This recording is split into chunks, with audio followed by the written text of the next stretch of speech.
This is Lakshmi. ఈరోజు నేను ఒక ఫ్లాట్ ఫైల్లో ఉన్న డేటా లైక్ నా దగ్గర ఉన్న ఇన్పుట్ ఫోల్డర్లో రెండు ఫోల్డర్స్ ఫ్లాట్ ఫైల్స్ ఉన్నాయి. స్టూడెంట్ డీటెయిల్స్ ఉన్నాయి, student ID, student name, student branch. ఈ డీటెయిల్స్ అన్నీ కూడా నేను ఈ 2 ఫైల్స్లో ఉన్న డేటాని అంతా కూడా నా SQL సర్వర్లో ఉన్న స్టూడెంట్ డీటెయిల్స్ టేబుల్లోకి నేను డేటాని ట్రాన్స్ఫర్ చేస్తాను. అది ఎలా చేస్తామనేది చూద్దాం. అది చేసిన తర్వాత నేను ఇక్కడ ఇన్పుట్ ఫోల్డర్లో ఉన్న ఈ ఫ్లాట్ ఫైల్స్ అన్నీ కూడా నాకు ఇక్కడ ఇంకొక ఫోల్డర్ అవుట్పుట్ ఫోల్డర్ అనేది ఉంది. ఈ అవుట్పుట్ ఫోల్డర్లోకి రీనేమ్ అయి దాన్ని ఎప్పుడైతే మనం SQL సర్వర్లోకి ట్రాన్స్ఫర్ చేసిన తర్వాత అది డేట్ టైమ్ని రీనేమ్ చేసుకొని అది ఎలాగే ఇక్కడ అవుట్పుట్ ఫోల్డర్లోకి వచ్చి సేవ్ అవుతుంది అనే దాన్ని చూద్దాం. ఇప్పుడు ప్రస్తుతానికి నేను ఒక కొత్త SSIS ప్యాకేజ్ తీద్దాం. ఈ SSIS ప్యాకేజ్లో ఫస్ట్ ఏం చేస్తాను, నేను ఒక 2 వేరియబుల్స్ని క్రియేట్ చేస్తాను. ఏంటి అంటే అది ఇన్పుట్ ఫోల్డర్ పాత్ అని ఒక వేరియబుల్ చేస్తాను. అది డేటా టైప్ ఏది స్ట్రింగ్ ఉంటుంది. ఇక్కడ వచ్చేసి నా ఇన్పుట్ ఫోల్డర్ ఏదైతే ఉందో దాని యొక్క పాత్ నేను అక్కడ సేవ్ చేసి పెడతాను, వాల్యూలో సేవ్ చేసి పెట్టాను. నెక్స్ట్ ఇంకొక వేరియబుల్ వచ్చేసి అవుట్పుట్ ఫోల్డర్ పాత్. ఇది వచ్చేసి ఆఫ్ టైప్ స్ట్రింగ్ ఉంటుంది. దీనిది వచ్చేసి ఇది కూడా అవుట్పుట్ ఫోల్డర్. ఆ అవుట్పుట్ ఫోల్డర్ యొక్క పాత్ నేను కాపీ చేసి పేస్ట్ చేస్తున్నాను వాల్యూస్. సో ఇది మన input and output folder path. Next ఏంటి అంటే నాకు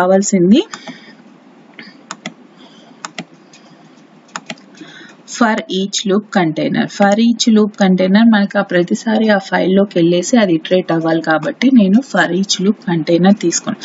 అది కలెక్షన్ ఏంటి మనకి ఇక్కడ ఫర్ ఈచ్ లూప్లో మనకి ఫైల్ కాబట్టి ఫైల్ ఎన్యూమరేటర్ ఇచ్చాను. ఎక్స్ప్రెషన్స్ వచ్చేసి మనకి ఇక్కడ ప్రాపర్టీ ఏంటి, అది డైరెక్టరీకి వెళ్ళి చూడాలి అని. ఆ ఎక్స్ప్రెషన్స్ వచ్చి నేను ఏది ఇచ్చాను, ఇన్పుట్ ఫోల్డర్ పాత్ ఎక్స్ప్రెషన్ వచ్చి చూసారా ఆ ఫోల్డర్కి వెళ్తుంది పాత్. So okay. నెక్స్ట్ వచ్చేసి ఇక్కడ నాకు ఏ ఫైల్స్ రీడ్ చేయాలి, .txt ఓన్లీ txt ఫైల్స్ ఉన్న డేటా అంతా రైట్ చేయాలి. ఇక్కడ నేను retrieve file name and extension ఉండేది మట్టుకే మనం ఇక్కడ చూసాం. నెక్స్ట్ ఇక్కడ ప్రతిసారి అది ఒక వేరియబుల్లో సేవ్ చేసుకోవాలన్నమాట, ఇటరేట్ అయ్యేది ఫుల్ పాత్ ఉండేది. దానికోసం నేను ఒక వేరియబుల్ ఫైల్ నేమ్ అనేది క్రియేట్ చేస్తున్నాను. ఆ వేరియబుల్లో అది సేవ్ అవుతుంది అనమాట, ఆ ఫైల్ నేమ్స్ అన్నీ వచ్చేసి. So okay. So for each loop అయిపోయింది. తర్వాత ఈ ఫర్ ఈచ్ లూప్లో మన డేటా ఫ్లో టాస్క్ ఏంటి అనేది, ఆ డేటా ఫ్లో టాస్క్ ఏంటి, సోర్స్ ఫైల్ వచ్చేసి మనది flat file source file. So మనం ఆ ఫ్లాట్ ఫైల్స్ అనేది ఎలా చేసాము అనేది చూద్దాం. ఆ ఫ్లాట్ ఫైల్స్ ఎక్కడ ఉన్నాయో అక్కడి నుంచి సెలెక్ట్ చేసుకొని ఓపెన్. సో ఇలా ఓపెన్ అయింది, కాలమ్స్ వచ్చాయి, అన్నీ వచ్చాయి. So okay. Retain null values, ఈ కాలమ్స్ అన్నీ మ్యాప్ ఉన్నాయి. So okay. ఇప్పుడు ఇది ఫ్లాట్ ఫైల్ కనెక్షన్ సోర్స్ అయిపోయింది. నెక్స్ట్ మన డెస్టినేషన్ అనేది OLE DB డెస్టినేషన్. ఇప్పుడు మనం OLE DB డెస్టినేషన్ ఎలా అనేది చూద్దాం.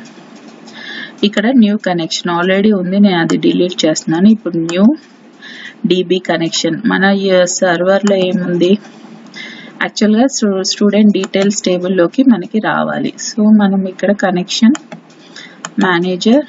సో మనం ఆ సర్వర్ నేమ్ని తీసుకెళ్ళి మనం ఈ సర్వర్ నేమ్ కనెక్షన్ ఇస్తున్నాను, ఏ సర్వర్కి అయితే కనెక్ట్ అయ్యి. నాది ఇక్కడ SQL సర్వర్ అథెంటికేషన్, దాని యూజర్ ID పాస్వర్డ్ ఇస్తున్నాను. డేటాబేస్ వచ్చి student warehouse. So okay.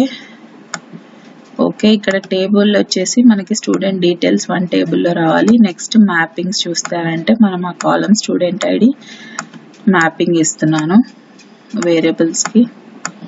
So mapping అయిపోయింది. సో అయిపోయింది అనమాట, ఇలాగా ఇది అయింది. సో ఇప్పుడు మనము ఫ్లాట్ ఫైల్ కనెక్షన్ మేనేజర్కి వెళ్ళి ప్రాపర్టీస్కి వెళ్ళి ఇక్కడ మనం ఎక్స్ప్రెషన్స్లో అది ప్రతిసారి ఇటరేట్ అవ్వాలి కాబట్టి కనెక్షన్ స్ట్రింగ్ అనేది మనము ఇక్కడ ఇవ్వాలి. సో కనెక్షన్ స్ట్రింగ్ ఇచ్చేసి ఎక్స్ప్రెషన్స్ ఏమి రావాలి, ఇన్పుట్ ఫోల్డర్ పాత్కి వెళ్ళేసి plus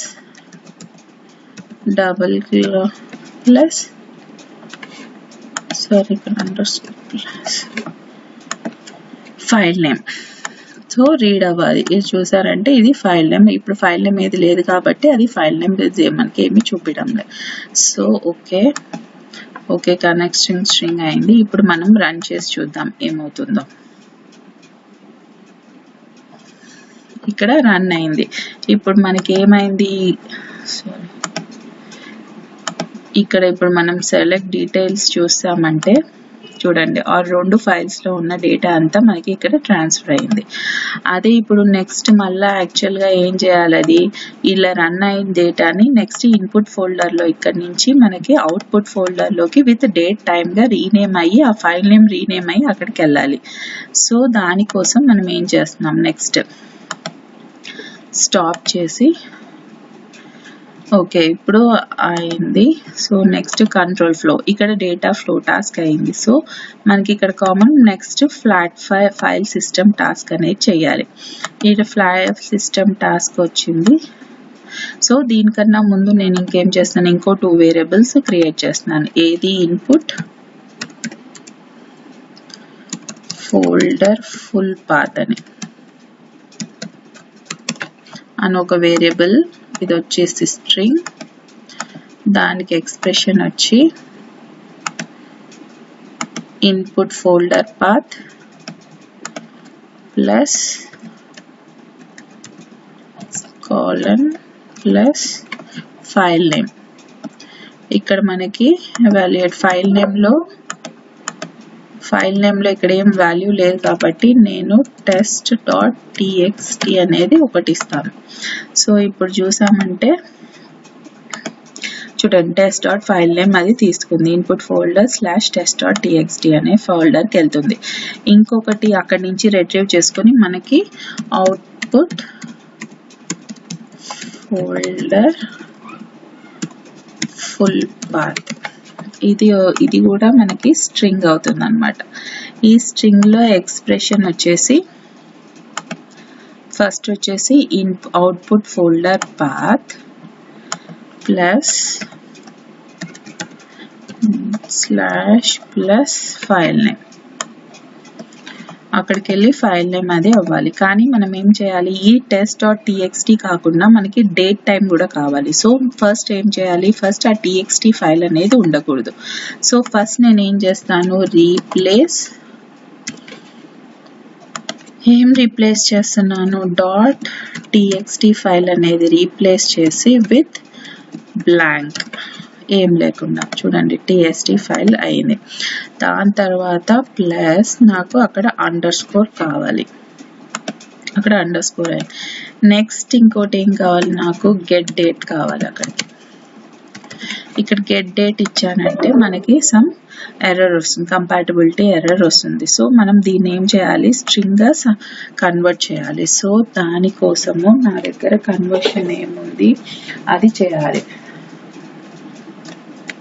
conversion to string dt_str string length convert చేస్తే చూడండి విత్ డేట్ టైం అంతా వచ్చింది. కానీ నాకు ఇంత డేట్ టైం వద్దు. సో దానికోసం ఏం చేస్తున్నాను, మళ్ళీ రీప్లేస్ సబ్స్ట్రింగ్ ఆ సబ్స్ట్రింగ్ చేస్తున్నాను, అది నాకు అంత వద్దు. సో ఎంత 1,19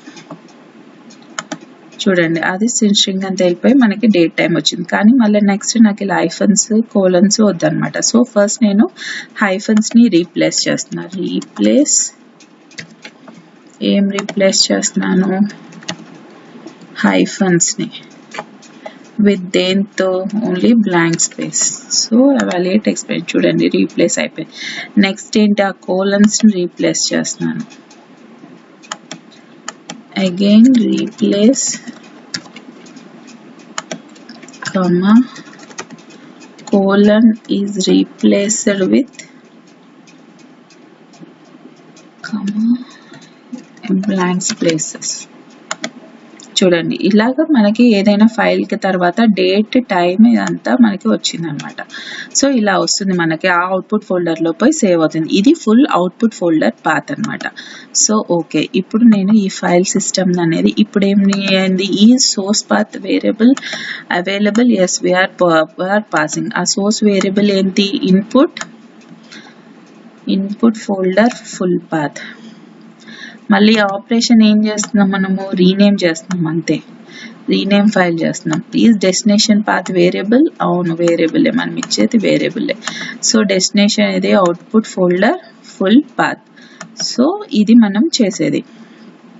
సో ఇప్పుడు ఏంటి, మనం దీంట్లో డిలీట్ చేసేసాము, ఏం డేటా లేదు ఇప్పుడు. ఓకే, డేటా ఏం లేదు. ఇప్పుడు నేను ఎగ్జిక్యూట్ చేస్తున్నాను, చూడండి ఇది రన్ అయిపోయింది. సో నెక్స్ట్ ఇక్కడ మనం వెళ్ళేసి సెలెక్ట్ చేస్తే డేటా అంతా వచ్చింది. సో మన డేటా వరకు వచ్చింది. నెక్స్ట్ ఏం అవ్వాలి, ఇన్పుట్ ఫోల్డర్లో నుంచి అవుట్పుట్ ఫోల్డర్లోకి వెళ్ళిపోవాలి. ఇన్పుట్ ఫోల్డర్లో డేటా లేదు. సో ఇక్కడ నుంచి ఇక్కడికి అవుట్పుట్ ఫోల్డర్కి వచ్చేసింది. అవుట్పుట్ ఫోల్డర్కి వచ్చి మనకి ఏంటది రీనేమ్ అయింది. ఏంటి, డేట్ టైంతో రీనేమ్ అయ్యి ఫైల్ txt ఫైల్స్గా సేవ్ అయిపోయింది. ఓకే, ఇలాగా మనం డేటాని ట్రాన్స్ఫర్ చేసామన్నమాట. ఇది ఎలా చేసామనే దాన్ని ఈరోజు నేను ఈ వీడియోలో ఎక్స్ప్లెయిన్ చేశాను. ఆ వీడియో కానీ నచ్చితే ప్లీజ్ సబ్స్క్రైబ్ చేసి షేర్ చేయండి. Thank you for listening.